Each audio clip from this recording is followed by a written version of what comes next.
Bonjour à tous, ici Guderian de GMSQC pour un nouveau replay de World of Tanks. Aujourd'hui, nous revenons avec mon collègue Shilo et son VK100P. Le VK100P est un char lourd allemand de rang 8. On pourrait dire que c'est le Mars du tier 8. Un char que j'ai joué, que j'ai apprécié. Ce n'est pas un chemin de croix de jouer le VK100P. Possède un excellent blindage. Shilo, avec le matchmaking 357, se retrouve dans les 3 top tiers. Chanceux Shilo. Par contre, ça vient avec une responsabilité. Tu dois absolument être le king de cette partie. Mener ton équipe vers la victoire, prendre les coups, échanger tes points de vie en données.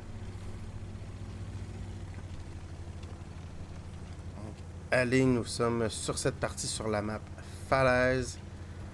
Une map que j'aime quand même bien. J'aime beaucoup aller au centre avec les médiums. Une map qui permet pas seulement un camping, mais plusieurs possibilités de mouvement, soit contournant la montagne ou en allant plutôt se placer sur le donut. J'appelle la position E3, E4. Pour moi, c'est le donut. Et petite information comme ça, mon collègue Shilo, même s'ils sont des tier 6, affronte un platoon du clan 25 CDN, donc ça va probablement être 25 Canadian. Un clan que j'ai affronté quelques fois et que je sais qu'ils peuvent être très dangereux. Donc, avec la très grosse mobilité du VK100, enfin Shilo est maintenant en position.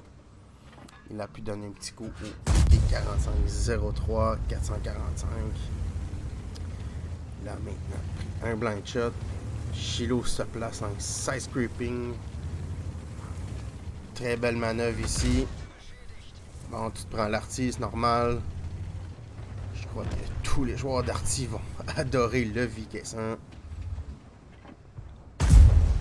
Un début assez pénible pour son équipe qui perd déjà 4-1 en moins de 2 minutes. Et Shilo qui est maintenant rendu à 1000 de dégâts bloqués. Son size creeping, je te dirais qu'il est parfait. Il angle très bien sa tourelle et sa caisse. Pas sa tourelle, mais bien sa caisse. Et là, il a pu terminer le 45-03. Bravo. Maintenant, il passe au 150. Le met en feu, bravo Shilo. Le T150, si j'étais lui, je me sentirais vraiment petit dans mes shorts. Il a un mur qui fonce sur moi. Et maintenant, il est mort. Retour au garage. On passe à une autre partie.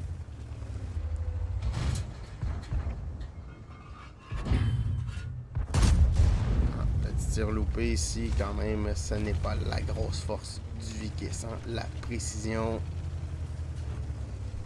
Je dirais que Shilo joue quand même très bien sa partie.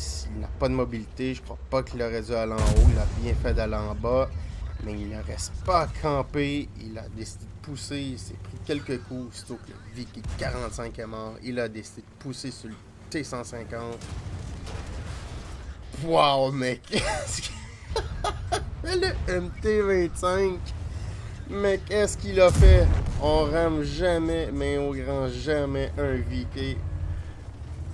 On dirait une mouche qui s'est écrasée devant un pare-brise. Wow, ça t'a quand même fait un kill, Shilo. Bravo pour toi.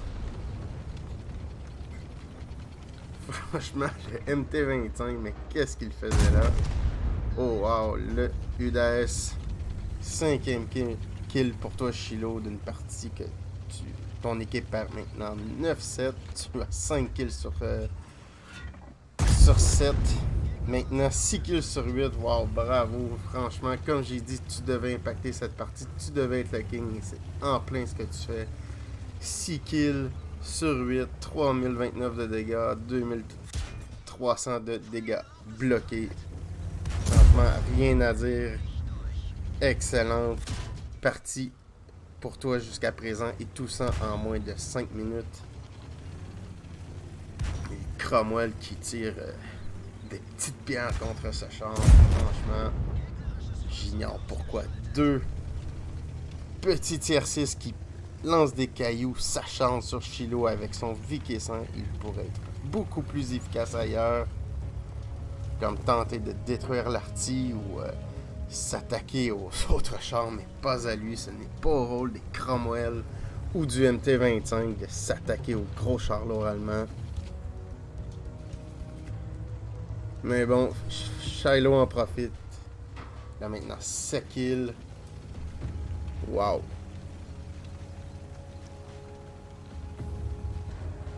Il n'a pas campé. Comme vous avez vu, souvent je vais voir dans des parties des chars lourds comme ça qui vont camper, qui vont rester dans leur position en D2 et qui ne bougeront pas de la partie alors qu'ils sont top tiers.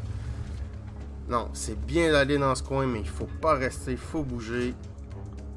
Ce que Shiloh a fait, regardez le massacre qu'il a pu faire en E2, E3, c'était merveilleux.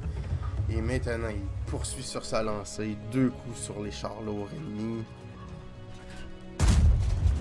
Bravo, 8e kill, le Tiger 1 qui s'en est pris plein la gueule. Wow, super partie. Et c'est lui en plus qui a détecté les suçants.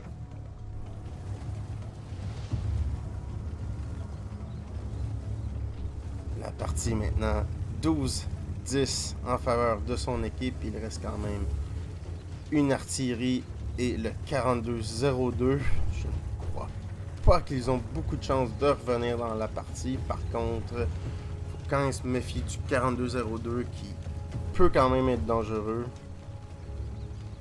S'il peut obtenir en plus l'appui de son arty, Shiloh pourrait vraiment se retrouver dans une position qui ne serait pas son avantage. Bon, allez, on pousse avec le OI. 8 kills sur 12, 8 morts pour Shiloh sur 12.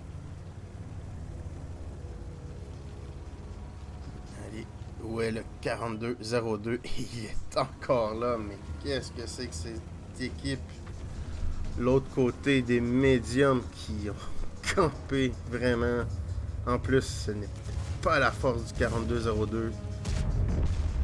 Si vous êtes top tier et médium, vous devez, dans cette map-là, ok, peut-être aller dans la ligne 1 en partant, donner quelques coups, ok, ça va, mais ne pas rester dans la ligne 1, ça ne vaut pas la peine. 9e kill qui est loupé. Je sais pas qu'est-ce qui a pu absorber ce tir, probablement la portée de vue ou l'optique du char, quelque chose comme ça, peut-être le tourello ou le canon, j'ignore, mais bon, peu importe, son tir a été absorbé par un élément. Et là, je suis sûr que Shiloh, sa main doit shaker, il doit vouloir absolument faire son 9e kill. Vraiment une partie d'exception. Allez, prends le temps de viser, assure ce kill. Oh, magnifique, 350, la M12, l'artillerie américaine est détruite. 9 kills pour Shiloh. Incroyable, très très belle partie pour toi. Alors si on va au résultat de la bataille, une master, bravo, excellent, 8 bandes, ça se prend toujours bien. Une médaille que tout le monde veut, peut-être pas autant que la Kolovanov, mais la Radley Walters. Toujours une médaille très appréciée à obtenir. Bon, les autres médailles, on s'entend vraiment qu'il a été le king de cette partie, qu'il a mené du début jusqu'à la fin. Cette partie pour son équipe, il a été très efficace. Et voilà, 9 kills sur les 15, 4825 de dégâts. Je crois que ça prend 5 ou les 6 chances suivants pour égaler son nombre de dégâts. On voit que pour jouer ce genre de partie, ça prend des joueurs qui sont assez débutants, qui connaissent pas des très bonnes parties. On voit quand même que 5 chars dans son équipe ont fait 0 dommage. Son MT-25 n'a pratiquement rien fait. Les autres chars, bon, ils ont pu donner 2-3 coups. Et de l'autre côté, ben, c'est un peu la même chose. 27 de dégâts le MT-25. Mais c'est vraiment très peu. Sinon, bon, on peut voir ici, il y a très peu de dégâts. Le UDS, seulement 1000, donc 3 coups peut-être, pas beaucoup. Et on voit, qu'est-ce que je disais tout à l'heure, hein, les 25 CDN, les 25 CDN, même en tier 6 sont quand même... C'est ce qui est dommage pour eux, c'est qu'ils étaient bâtières et ils ont dû mener leur équipe. Ce n'est pas leur rôle d'être à ce niveau-là ou d'être les meilleurs dans leur équipe. Pas une excellente partie de l'autre côté, à excepter ces deux joueurs. Et pour revenir à Chilo, bravo, tu as joué cette partie comme tout bon joueur de lourd qui se trouve top tier. On est en première ligne, on campe pas, on fonce dans le tas. On prend les coups, c'est ce que tu as fait vraiment, Chilo. Belle partie pour toi. Donc j'espère que vous avez aimé cette vidéo et à la prochaine pour un nouveau réplique commenté de World of Tanks.